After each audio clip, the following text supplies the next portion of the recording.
கர்த்தர் அதிசயங்களை செய்கிறார். ஊழியங்கள் வழங்கும் ஜீவ வார்த்தை. இந்த நாளிலே கர்த்தருடைய ஊழியக்காரன் இயேசுவின் நாமத்தில் உங்களை வாழ்த்துகிறேன், உங்களை ஆசீர்வதிக்கிறேன். இயேசுப்பா நல்லவர், அவர் பெரியவர். எவ்வளவு நன்மைகளை அவர் உங்களுக்கு செய்து கொண்டு வருகிறார்.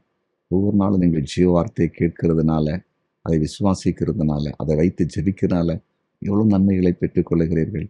அதை கர்த்தர் நாம் மகிமைக்காக அநேகத்தை நீங்கள் சொல்லி ஆண்டவரை உயர்த்துங்கள்.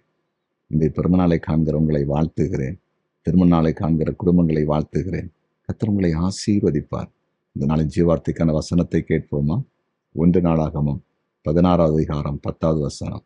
அவருடைய பரிசுத்த நாமத்தை குறித்து மேன்மை பாராட்டுங்கள். கர்த்தரை தேடுகிற இருதயம் மகிழ்வதாக. கர்த்தரை தேடுகிற இருதயம் மகிழ்வதாக. இந்த ஜீவார்த்தின் தலைப்பு இருதயம் மகிழும்.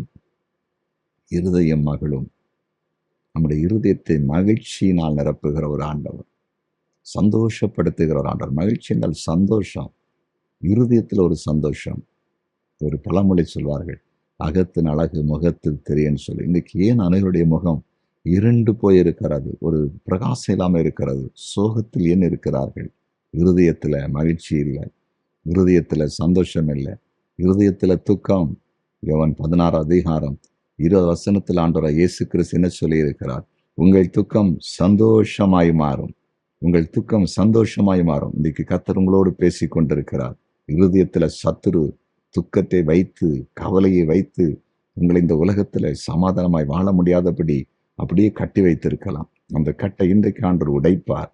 இருதயத்தில் ஒரு பெரிய மகிழ்ச்சி, நித்திய மகிழ்ச்சியை இன்றைக்கு உண்டாக போகிறார். அது விவரிக்க முடியாத மகிழ்ச்சி, அளவிட முடியாத மகிழ்ச்சி. ஏனென்றால் தேவன் நமக்கு பெரிய காரியத்தை செய்ய போதுமானவர். நம்முடைய ஆண்டவர் தான் நமக்கு மகிழ்ச்சியை கொடுப்பார், அவர் தான் சந்தோஷத்தை கொடுப்பார். புரிந்து கொண்டீர்களா? இருதய மகளும். இருதய மகளத்தக்கதான காரியங்களை பார்ப்பீர்கள், அற்புதங்களை பார்ப்பீர்கள், அடையாளங்களை பார்ப்பீர்கள். இருதய மகளத்தக்கதான ஆவியினால் நிரப்பப்படுவீர்கள். பரிசுத்த ஆவியானவர் உங்களை நிரப்புவார். என்ன வாழ்க்கையில கிடைக்குதோ கிடைக்கலையோ, எப்போதும் சந்தோஷமா இருப்பீங்க. கர்த்தருக்குள் எப்பொழுதும் மகிழ்ச்சியா இருப்பீங்க. அப்படிப்பட்ட ஒரு கிருபையின் அபிஷேகத்தை கர்த்தர் உங்களுக்கு மேல இன்றைக்கு வைக்க போகிறார். சத்துரு வைத்திருக்கிற அந்த துக்கம் இயேசுவின் நாமத்தில் இன்றைக்கு விலக போகிறது.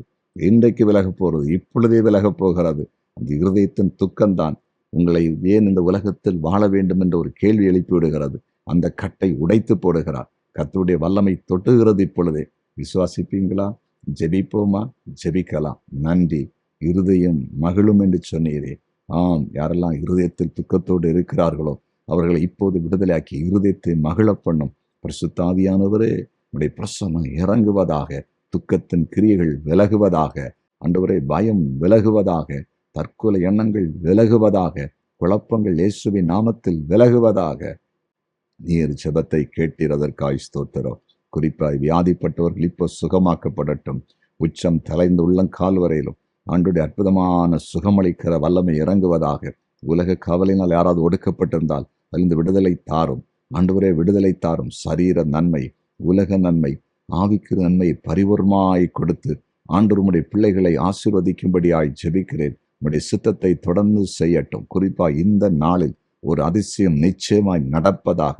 இவருடைய இருதயம் நிரந்தரமாய் மகிழ்ச்சி அடையத்தக்கதான ஒரு அதிசயத்தை எல்லாரும் இன்றைக்கு பார்க்கட்டும் என்று இயேசுவின் நாமத்தில் ஜெபிக்கிறேன். எங்கள் ஜெபத்தை கேட்டீர், நன்றி.